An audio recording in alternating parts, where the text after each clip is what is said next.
Fairy Tale Friday. Once you go slack. One sunny morning, Molly McButter woke up disemboweled. "What the fuck is this? I don't have time for this shit," said Molly, and gathered up her guts, and ran out for help. She first knocked on the door of Mrs. Dash's meth lab. Things have changed since Mr. Dash got stabbed to death by that prostitute, thought Molly. Mrs. Dash answered, but upon seeing loose organs in a gaping, bloody hole, said, "Oh, no. I'm on probation. One more hacked-up girl in my house and it's prison rape forever for me. Your problem is that you don't know how to self-medicate." And she slammed the door on poor Molly McButter. She ran to the next house and knocked, and Aunt Jemima came out, saying, "Child, what is going on with your innards? I know your mom raised you better than to go walking around with yo insides on the outside." But Molly pled with her, "Aunt Jemima, please help me. What am I going to do about my guts?" "Well," she said, "Uncle Ben and I like to stew 'em until they nice and soft, and serve over rice. You never tasted anything like it. Can't afford much meat anymore, since the recession," she said wistfully.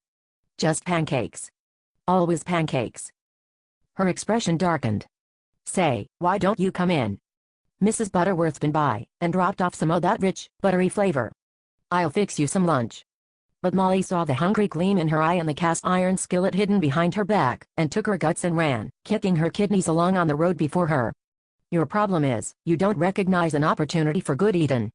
Aunt Jemima called after her. The blood loss was taking its toll, but she staggered on until she reached the next house, with giant asparagus stalk walls and a thatched leafy roof.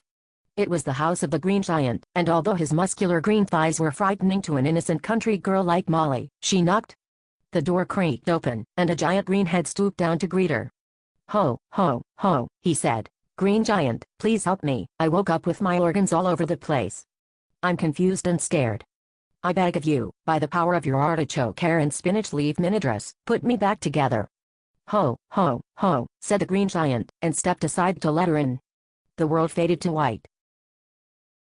When she came to, she was strapped to a table, her organs were still out, and her butthole burned with the fire of 1,000 suns. Through the blur of her vision, she could make out the grinning faces surrounding her. The giant was there, of course, along with Mr. Clean, and the chore boy, and the Michelin man. All smiling salaciously. At the head of the table was the Coss, wearing a colorful sweater, and holding out a Jell-O pudding pop. "Your problem," said the Coss, "is that we've all been fucking you, and you never even realized it. Have a pudding pop, Rudy. It'll numb the pain. You might even learn to enjoy it. There's always room for Jell-O." And her living nightmare began, as she was banged for all eternity, in every hole, by the trusted mascots in the Jolly Green Giant's one-of-a-kind rape and torture dungeon with butter sauce. The end. Happy Friday.